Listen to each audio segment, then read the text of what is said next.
Hello tout le monde, j'espère que vous allez tous et toutes très bien. Aujourd'hui nous allons parler de Barbie. On va parler des polémiques de Barbie, que ce soit dans les sorties ou dans le film. Mais j'avais envie de partager avec vous mon point de vue sur ces différentes polémiques et puis comme d'habitude échanger ensemble sur le sujet tout en bienveillance. Merci dans les commentaires. Si jamais vous arrivez sur la chaîne via cette vidéo, je vous souhaite la bienvenue. N'hésitez pas à vous abonner et en attendant c'est parti. On va commencer par Magic Ken avec sa boucle d'oreille, donc je vous mettrai le visuel juste là. Pas vraiment une boucle d'oreille, finalement c'est un collier, mais c'est une boucle d'oreille qui est portée en collier en fait. La poupée a été présentée un peu comme une version beaucoup plus cool en fait de Ken, c'est ça qui était voulu a priori par la firme de poupée, mais ça a beaucoup attiré le regard des membres de la communauté LGBTQ+, ce qui portait en fait, justement autour du cou a été, on va dire, interprété, alors interprété ou pas, je ne sais pas, mais en tout cas a été vu comme un objet, on va dire un jouet pour adultes, disons-le comme ça. Le jouet faisait écho à la communauté LGBTQ+, quoi. Donc clairement je comprends tout à fait parce que, bon, même si, on va dire, un enfant il capte pas du tout, enfin je veux dire, il n'y a pas de notion en fait pour l'enfant quand il joue. Je sais pas, Ken il a juste un collier quoi, enfin je veux dire il y a aucune...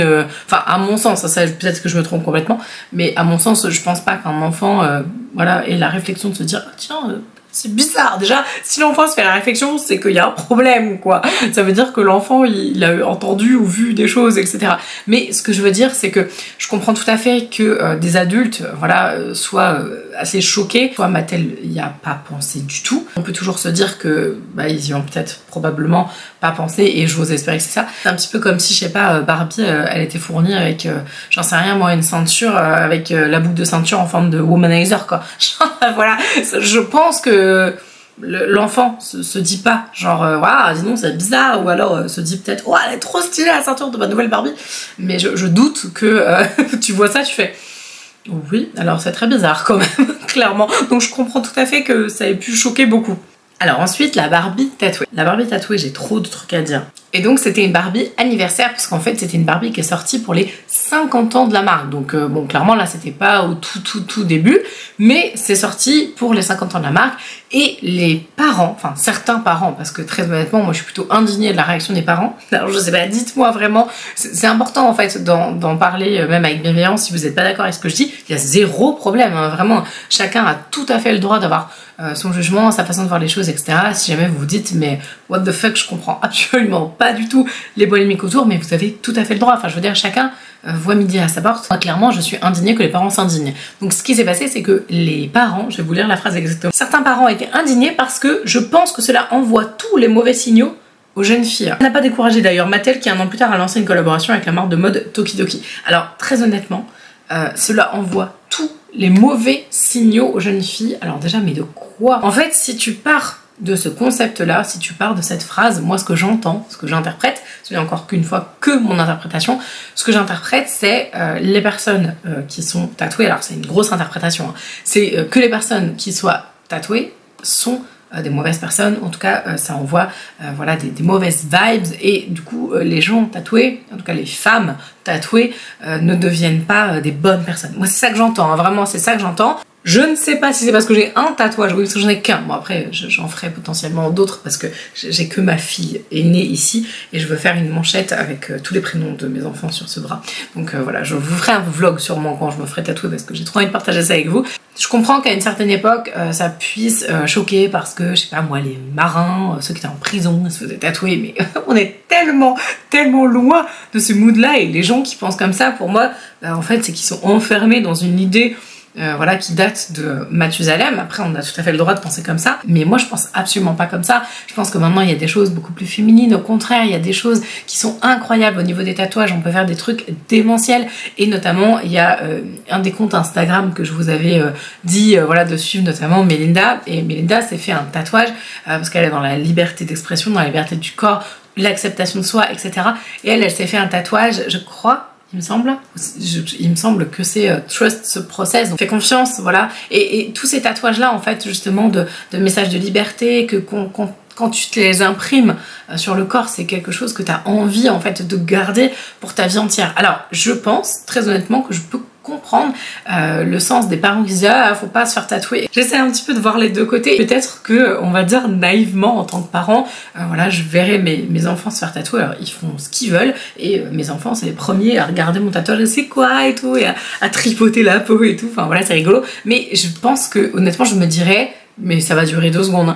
Oh, ils sont pas contents avec le corps que je leur ai donné, que je leur ai fabriqué. Voilà.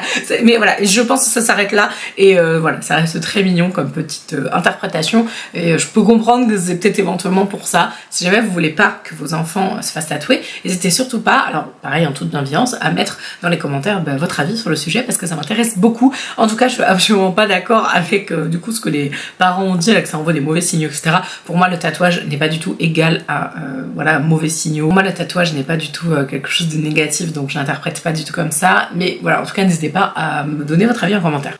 Ensuite, on a la Barbie sportive. Alors, il est noté que Mattel fait face à une vague de réactions négatives en annonçant que Barbie ferait la couverture de l'édition 2014, donc ça date voilà, d'un peu moins de 10 ans quoi, des maillots de bain de sport Illustrated. La raison, une déshumanisation de la femme.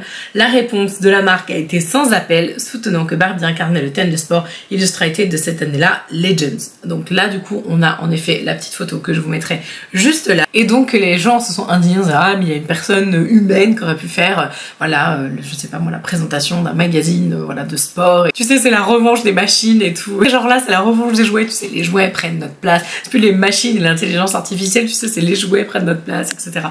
Je peux un peu comprendre. Du coup mon mari me disait ah ouais mais en fait tu sais qu'il y a un autre point de vue. Il y a aussi d'autres polémiques sur lesquelles on peut revenir par rapport à ça. C'est genre un peu la femme objet, la femme bah, du coup qui est représentée comme ça. C'est-à-dire que ok la sportive représentée comme Barbie, bah, c'est pas forcément une représentation très logique et cohérente, par exemple des grandes sportives qui sont assez musclées, etc. Enfin, vous voyez ce que je veux dire par rapport voilà, à une femme sportive qui fait énormément de sport, qui serait une athlète de haut niveau. Clairement, Barbie, elle est toute cusse. Enfin, je dis pas que être cusse c'est pas bien, mais je veux dire pour moi, pour ma représentation, ça colle pas franchement à une représentation de sportive.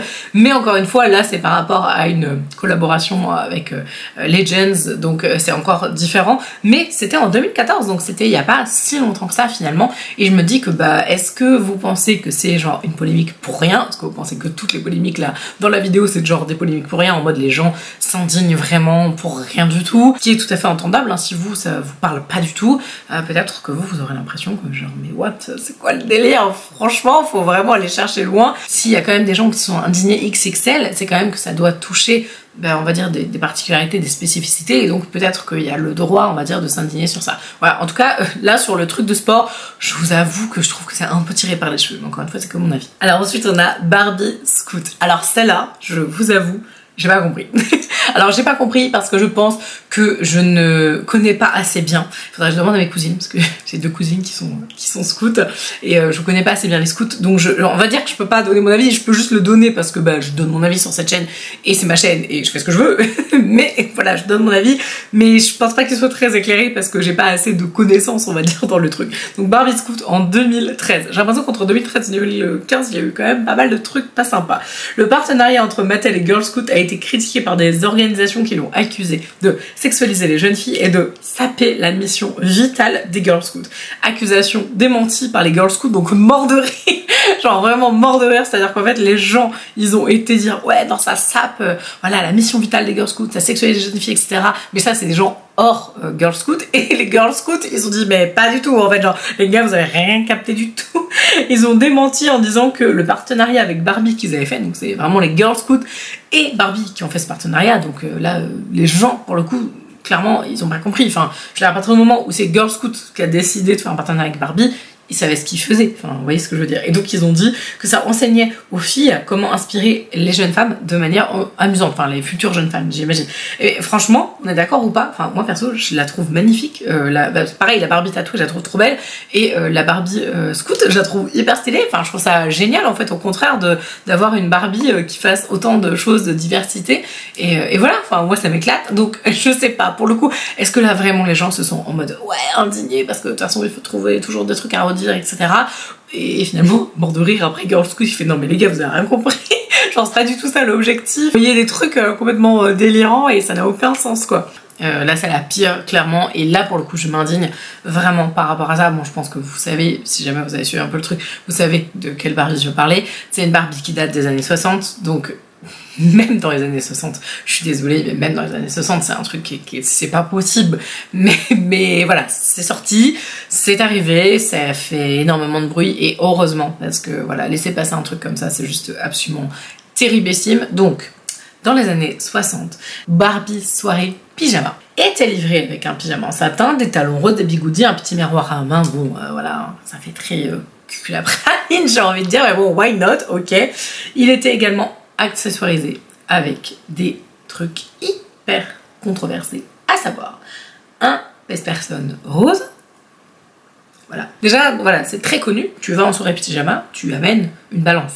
Ça paraît logique, hein, voilà. Humour, hein, clairement évidemment, je suis en bord de rire. Qui va en soirée pyjama avec un pèse-personne? Ça veut dire la meuf ou le mec se trimballe avec sa balance tout le temps, déjà, c'est un peu bizarre. Déjà la balance induit, voilà, pour les jeunes filles, quelque chose d'inconscient que, ah, il y a une histoire de poids, hein, il y a quand même une histoire de poids. Mais alors là, ça ne s'arrête pas là, ouh là là, non, que ça ne s'arrête pas là.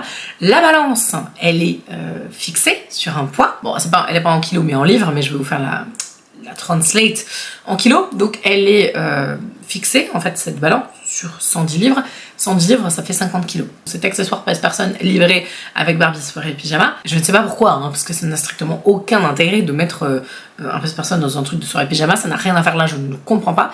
Et donc en plus d'avoir cet accessoire complètement débile, en plus il est figé sur un poids, donc clairement, hein, je veux dire, ça dit ce que ça dit. Là tu peux pas interpréter, c'est genre, ok, le poids d'une Barbie, éventuellement, ou le poids que devraient faire un peu toutes les femmes qui veulent s'identifier à Barbie, c'est 110 livres, donc 50 kilos. Alors vous me direz, oui, je pense qu'il y a eu des évolutions en termes de morphologie, etc. par rapport à dans les années 60, mais je pense que très honnêtement, la moyenne, je vais regarder, tiens, parce que ça m'intéresse, je sais pas là pour le coup, mais à mon avis, la moyenne de la France, mettons, des femmes, je pense pas que ce soit 50 kilos, qu'on soit d'accord, enfin des femmes adultes, je suppose pas, à mon avis ça doit être un petit peu plus, je pense, je sais pas, je dirais, je vais vérifier du coup si c'est bon, mais je dirais qu'on doit être autour de 65 d'une femme adulte, je pense que ça doit être 65, 70, j'en sais rien. Et encore, ça c'est une moyenne, donc c'est pas une valeur qui te détermine. Voilà. Pour plus d'informations, regardez les vidéos que j'ai fait sur mon coup de gueule, ma coupe de cheveux, etc. Mais en tout cas, ça c'est hyper chaud. Et attention, c'est pas encore terminé, il y avait un autre truc qui était livré avec ces accessoires sur la pyjama. C'était un livre, donc un petit livre en accessoire quoi. Et là, sur le livre, c'était marqué littéralement ce qu'il fallait faire pour faire 50 kilos, c'était écrit do not eat, donc littéralement ne mange pas. Voilà, c'est génial, hein, comment induire des TCA, voilà, un mal-être, etc. Enfin c'est incroyable. Donc là vraiment, je pense que c'était le pire truc qui a vraiment pu être lancé par Barbie, c'est absolument atroce, c'est abominable, abominifreux, on peut pas laisser passer un truc comme ça, c'est pas possible. Je vous attends dans les commentaires pour me donner votre avis. Bon, on va parler maintenant, alors ça va être beaucoup plus rapide, mais de la partie polémique sur Lena Situation.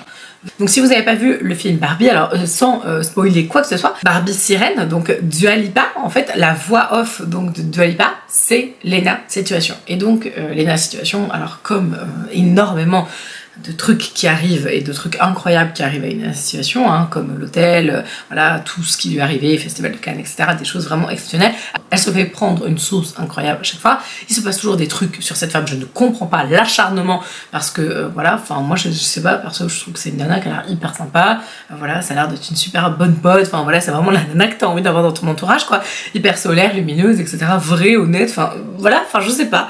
À chaque fois qu'elle fait un truc de dingue, cette meuf, tout le monde lui tombe dessus, je pige pas, j'ai vraiment besoin de savoir, je ne comprends pas. Donc, Lena Situation fait la voix française de Barbie Sirène. Et d'ailleurs, Ken Tréton est interprété, enfin en tout cas la voix off française, c'est Seb Lafrite, donc le conjoint de Lena Situation, donc ils font le truc en couple, c'est hyper cool, enfin moi je trouve ça super fun, et c'est génial. Et donc elle a été dans la sauce parce que soi-disant, elle piquait le job des voix off en fait françaises. Alors, franchement, c'est abusé. Alors moi déjà, j'étais là en mode waouh, quand j'ai vu en fait qu'elle n'avait que, je crois que c'est 3 répliques ou un truc comme ça, ou genre, enfin vraiment il y a très peu de répliques. Et le premier truc qui m'est venu en tête c'est Dua Lipa, elle a que genre 2-3 répliques, c'est chaud, enfin voilà, j'ai trouvé que c'était pas beaucoup par rapport voilà, au phénomène Dua Lipa. Enfin, bref, bon, ça m'a fait marrer 2 minutes. Je me suis dit, les gens sont vraiment indignés pour si peu, parce que en fait, on parle pas de, je crois que c'est Squeezie, il me semble, qui a fait donc la voix du personnage du film Ratchet & Clank. Personne lui a dit, genre là, tu prends carrément en fait le job d'un vrai doubleur, parce que lui, en fait, c'est tout le film, la voix off du personnage principal. Donc, déjà, voilà, personne ne dit rien quand c'est voilà, le film Ratchet & Clank qui sort et que c'est un YouTuber qui fait la voix off de tout. Comme exemple, je pourrais vous citer aussi Matt fait, alors je sais jamais mon mari il adore ce YouTuber, c'est Matt fait ses films, ou Matt fait des films, ou Matt se fait des films. Genre la meuf elle invente le pseudo voilà, du gars, il est extraordinaire, si vous ne connaissez pas il est génial, il fait des récaps de films, c'est à mourir de rire, enfin moi franchement je suis hyper fan. Et donc lui c'est pareil, alors je saurais pas vous dire le film, je sais juste qu'il a fait une voix off d'un animal méchant je crois dans un film, donc vraiment enfin je trouve que c'est génial. Et alors pareil, Enjoy Phoenix, Marie Lopez, elle a fait aussi la voix off dans, enfin une voix off qui dure, voilà je sais pas, elle a une réplique je crois, dans Nemo, il me semble le monde, je crois que c'est le monde de Nemo, est-ce que c'est le 2? Je sais plus, le monde non je crois que c'est le monde de Dory il me semble, donc c'est le deuxième. Et du coup elle fait la nana, vous savez, qui montre aux enfants voilà les animaux dans les aquariums. Pour vous dire un truc perso sur moi, ça c'est un truc que j'ai toujours rêvé de faire, c'est de faire une voix off, vraiment ça c'est un truc qui me passionne. S'il y a des gens qui voilà qui savent en fait comment est-ce que voilà il faut faire, pouvoir voilà un jour peut-être faire une petite réplique ou un petit truc, moi franchement c'est un rêve, en fait c'est un rêve d'enfant, donc vraiment c'est quelque chose que j'aimerais beaucoup faire. Et je sais qu'on m'a souvent dit ouais t'as une voix pour passer à la radio, ou toi t'as une voix un peu particulière, vraiment très spécifique, d'ailleurs vous me le dites tout le temps, ah ouais quand je regarde les vidéos YouTube et que je vois pas qui c'est, je te reconnais direct à ta voix parce que voilà j'ai une voix qui est très grave, etc. Bref, petite parenthèse, jamais vous êtes dans le milieu, vous connaissez des gens du métier, n'hésitez pas à me donner des petites infos parce que ça m'intéresse vraiment beaucoup, c'est un truc que j'adorerais faire. Donc les gens qui s'indignent pour ça, je pense qu'ils se rendent pas compte que aussi le métier de créateur de contenu, il y a plein de choses, c'est-à-dire que oui ok, eux c'est des influenceurs qui sont très connus et donc forcément ils peuvent aussi amener, il faut aussi voir business is business, hein, ils peuvent aussi ramener beaucoup de leur communauté à aller regarder le film. Alors je pense notamment à Squeezie parce que là c'est quand même assez évident, étant donné que c'était lui le personnage principal, je me dis forcément il a dû rameuter à un monde de dingue et donc forcément le film a dû avoir beaucoup plus de vues d'entrée, etc. Alors est-ce que ça suffit? J'en sais rien, mais en tout cas le fait de savoir que une influenceuse fait juste quelques répliques, je suis pas persuadée que ça change la face du monde et je suis pas persuadée que ça vole le job de quelqu'un parce qu'en fait c'est son job à elle, c'est-à-dire qu'on lui a proposé le boulot. Je trouve ça complètement aberrant qu'on puisse encore une fois en fait cracher sur les gens qui font quelque chose. Les situations, excusez-moi, mais alors il n'y a pas plus légitime qu'elle pour faire une voix off dans un film Barbie qui plus est, puisqu'elle a quand même une poupée à son effigie. Donc les gars, franchement, redescendez sur terre. Enfin, je comprends pas du tout pourquoi est-ce qu'on en fait tout un fromage, alors que je vous dis, Squeezie, Matt fait des films et Enjoy Phoenix, et à mon avis, il y en a beaucoup plus qui ont fait des voix off justement parce que c'est quelque chose qui se fait. Les créateurs de contenu, ça reste un peu quand même des artistes. Je trouve ça grave en fait de balancer autant de polémiques sur Lena Situation juste parce que voilà, elle fait quelques phrases, quelques répliques dans un film, enfin je veux dire il y a un moment... Dites-moi en commentaire ce que vous en pensez de tout ça. Si jamais vous voulez me soutenir, vous pouvez vous abonner à la chaîne, mettre un petit like et un petit commentaire. En attendant, je vous embrasse et je vous dis à la prochaine.